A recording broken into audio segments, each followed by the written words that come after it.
Hello বন্ধুরা, নতুন একটি রেসিপি নিয়ে আবারও চলে আসলাম তোমাদের সামনে। আজকে রেসিপিটি হলো দই কাতলা।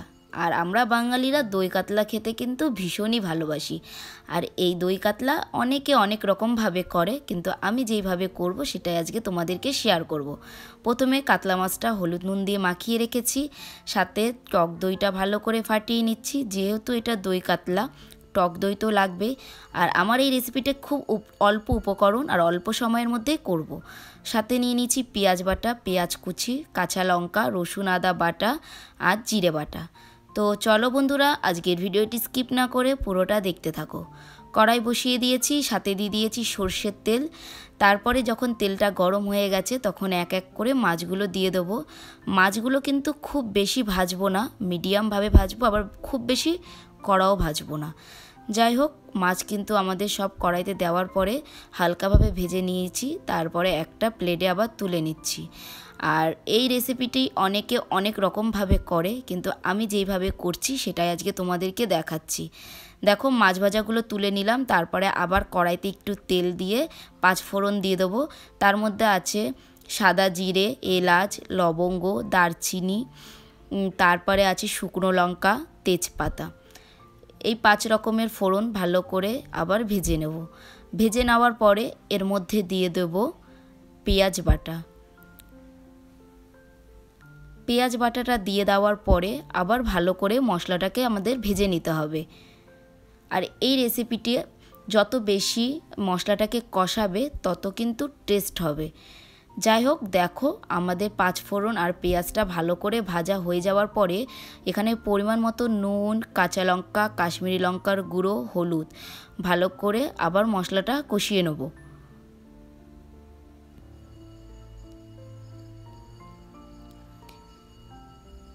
মশলা কষানোর জন্য অল্প একটু জল দিয়ে দিলাম, যাতে মশলাটা ভালোভাবে কষানো যায়।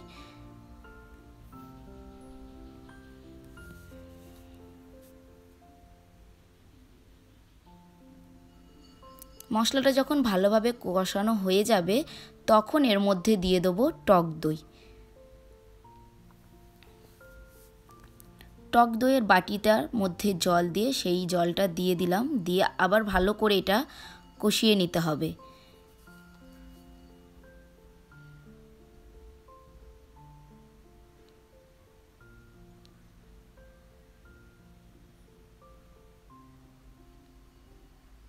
কষানো হয়ে যাওয়ার পরে আবার একটু জল দিয়ে দেবে। খুব বেশি জল একেবারে দিয়ে দেবে না, অল্প অল্প করে দেওয়ার চেষ্টা করবে। কেন, এই যে দই কাতলা রেসিপিটি, এটি হলো গিয়ে খুব মাখা মাখা হলেই ভালো লাগে, খুব বেশি ঝোলটা ভালো লাগে না। তারপরে দিয়ে দিলাম একটু চিনি, যাতে একটু মিষ্টি মিষ্টি লাগে খেতে, সেই কারণে। চিনিটা দিয়ে দেওয়ার পরে কিন্তু আবার মশলাটাকে কষিয়ে আবার অল্প অল্প করে জল দিচ্ছি।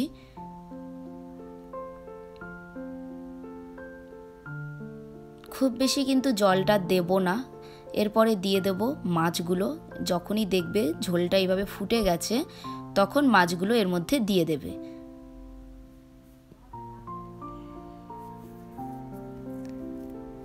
মাছগুলো দিয়ে দেওয়ার পরে খুব হালকাভাবে মাছগুলো একটু এপিট ওপিট করে ভেজে নিতে হবে, মাছগুলো যাতে ভেঙে না যায়। তাও আমার একটা মাছ ভেঙে গেছে, তোমরা সেই দিকটা একটু খেয়াল রাখবে।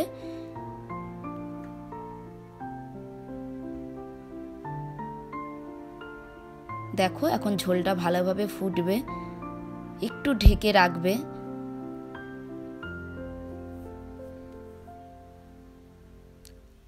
আর রান্নাটা কিন্তু শেষ পর্যায়ে। তোমরা চাইলে লাস্টে একটু গরম মশলাও দিয়ে দিতে পারো, কিন্তু আমি কিন্তু গরম মশলা দিইনি। আমি তো প্রথমেই বললাম সবাই তো আর একরকম রান্না করে না, সেটাই তোমাদের কিন্তু আমি প্রথমেই বলে দিয়েছি।